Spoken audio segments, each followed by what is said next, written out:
नमस्कार बच्चों, स्वागत है आप सभी का आपके अपने YouTube चैनल पे। ओके बच्चों, आज हम हल करने वाले हैं एनसीईआरटी एक्सरसाइज 2.15 का। ठीक है, बहुत ही आसान क्वेश्चन है और लॉजिक वाला क्वेश्चन है। इस पर आधारित क्वेश्चन आते हैं परीक्षा में। ठीक है, चलिए।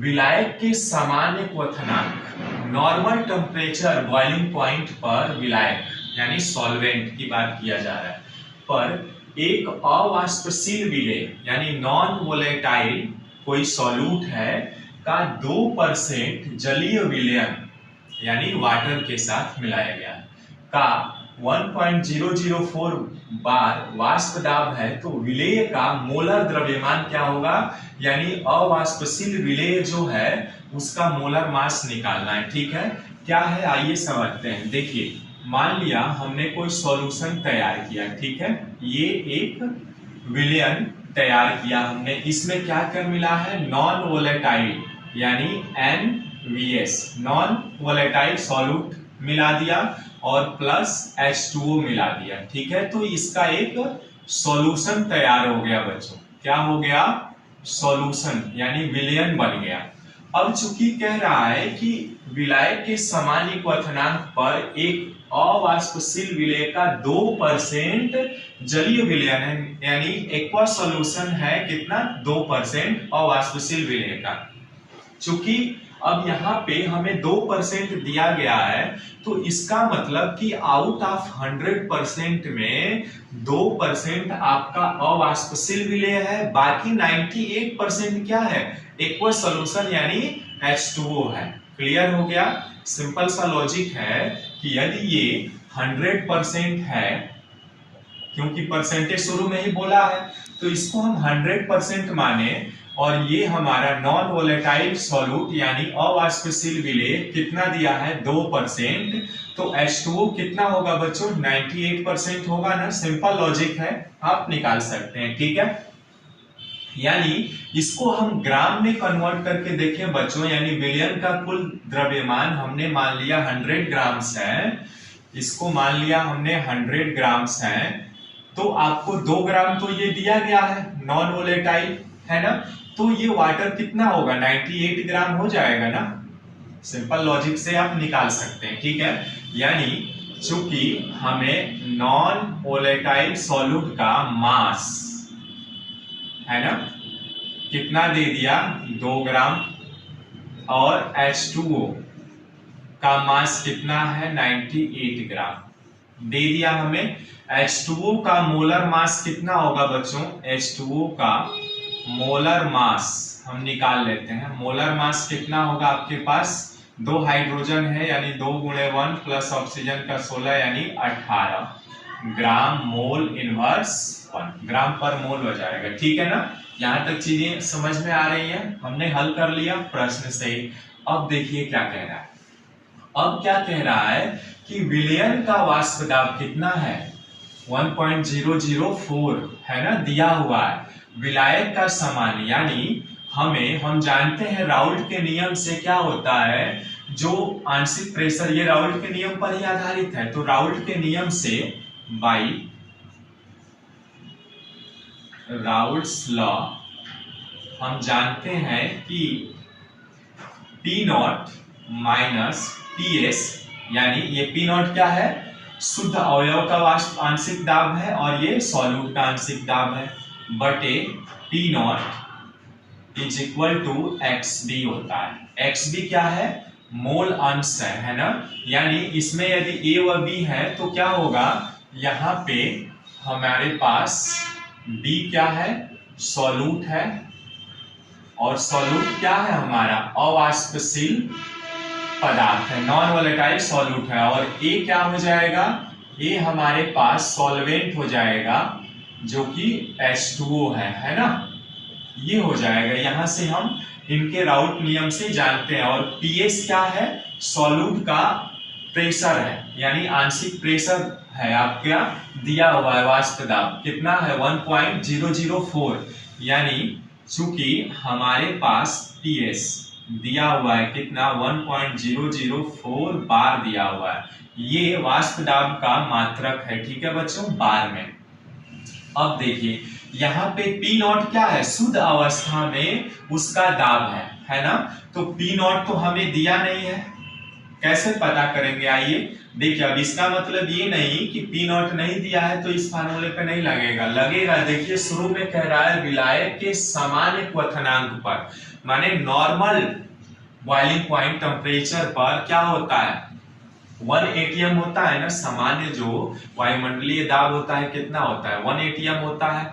और 1 atm यानी एटमॉस्फेरिक प्रेशर होता है। 1 atm को आप 760 mmHg या टॉर भी कहते हैं, या उसको बार में कन्वर्ट करेंगे तो 1.013 बार भी होता है ना, ये हम जानते हैं। तो P नॉट बराबर 1 atm, ये प्रश्न ही बोला है। देखिए विलायक के सामान्य क्वथनांक पर, यहीं से आप फाइंड आउट कर सकते हैं। यानी इसको हम 760 mmHg या टॉर कहते हैं, या यही होता है 1.013 बार। ठीक है बच्चों, यानी 1.013 बार होता है, ठीक है ना। यानी P नॉट बराबर हमारे पास क्या मिल गया, 1 atm यानी 1.013 बार हो जाएगा, ठीक है। अब चूंकि देखिए XB को कैसे फाइंड आउट करेंगे, आप जानते हैं कैसे करेंगे।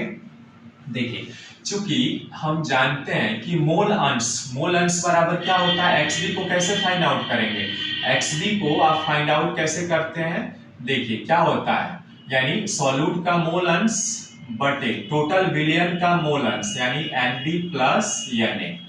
अब देखिए XB मोल अंश को कैसे निकालते हैं, हम निकालते हैं ना कि विलेय के मोलों की संख्या बटे विलेय के मोलों की संख्या प्लस विलायक के मोलों की संख्या, यानी टोटल विलयन के मोलों की संख्या।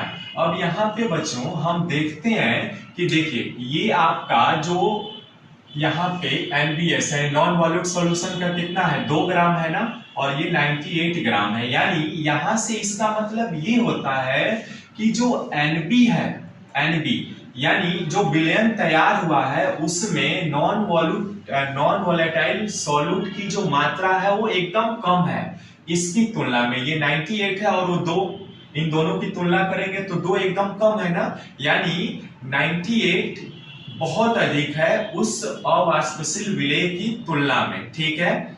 यानी हम ये कह सकते हैं कि जो विलयन बनेगा वो टोटल क्या बनेगा, एक्वा सॉल्यूशन वाला ही बनेगा, यानी जल का ही मात्रा अधिक होगा। और ये हम जानते भी हैं कि विलायक की मात्रा अधिक होती है हमेशा विलेय से, ठीक है। लेकिन यहाँ पे चूंकि विलेय और विलायक की तुलना में जो नॉन वोलेटाइल सॉल्यूट है वो निग्लिजिबल है, यानी हम यहाँ पे कह सकते हैं कि चूंकि ये वाला पार्ट है ना, ये वाला पार्ट NB क्या है, यहाँ पे हम ये कह सकते हैं कि Na जो है इज ग्रेटर देन NB, अर्थात NB को हम निग्लिजिबल कर सकते हैं, ठीक है।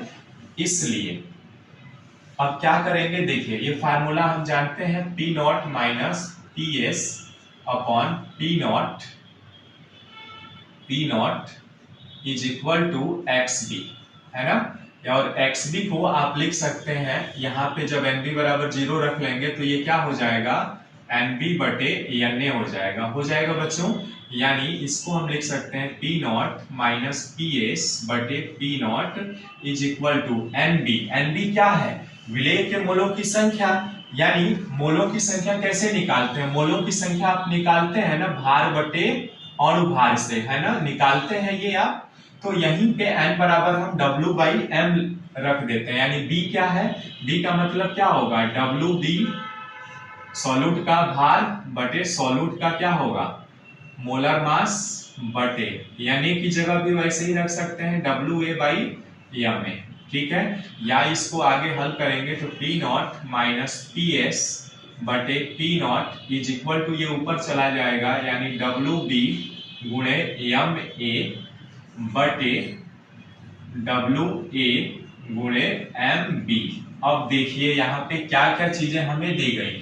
अब ये B क्या है, B जो है वो विलेय है ना, यानी ये MB का जो मोलर मास पूछ रहा था हमसे, ये देखिए विलेय का मोलर मास, ये MB निकालना है, बाकी चीजें हमें दी गई है।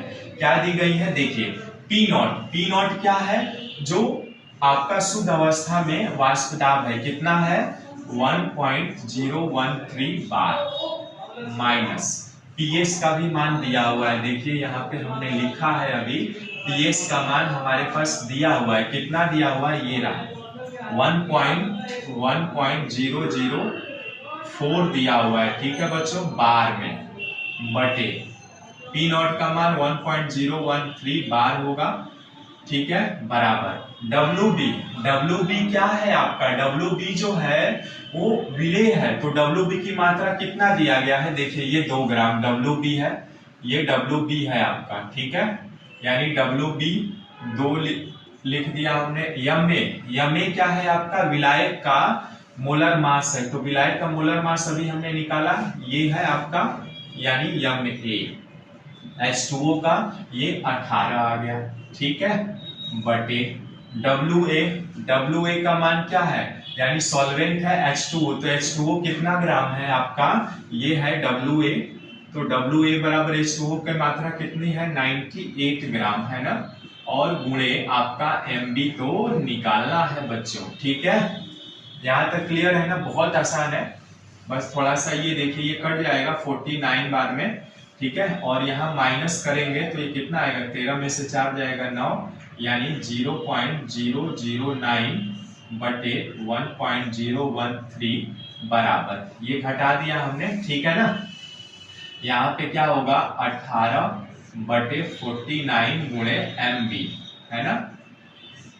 अब देखिए ये 3 अंक के बाद दशमलव, 3 अंक के बाद दशमलव, दशमलव से कैंसिल हो जाएगा, यानी यहाँ पे क्या बचेगा बच्चों आपके पास, यहाँ पे बचेगा 9 बटे 1013 बराबर क्या बचेगा यहाँ पे 18 और 18 बटे 49 गुणे MB।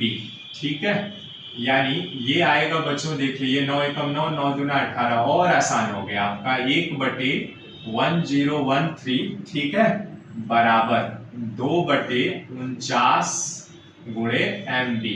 ठीक है, यानी MB बराबर त्रिय गुणा कराएंगे ये तो क्या होगा 2 गुणे 1013 बटे 49। ठीक है, गुणा कराइए, 2 तिहाई 6, 2 एकम 2, 2 शून्य 0, 2 एकम 2 यानी 49। ठीक है, ये आप भाग देंगे ना तो आएगा आपके पास 41.35 मोलर मास है ना, तो ग्राम पर मोल इनवर्स 1 आएगा। यानी यही हमसे पूछा था कि क्या मोलर मास बताइए विलेय का, तो विलेय का मोलर मास कितना आया 41.35 आएगा। ठीक है, 41.35 ग्राम पर मोल आएगा। ठीक है, बहुत आसान है क्वेश्चन, बस थोड़ा सा लॉजिक समझना चाहिए। ओके, आशा करता हूँ समझ में आएगा।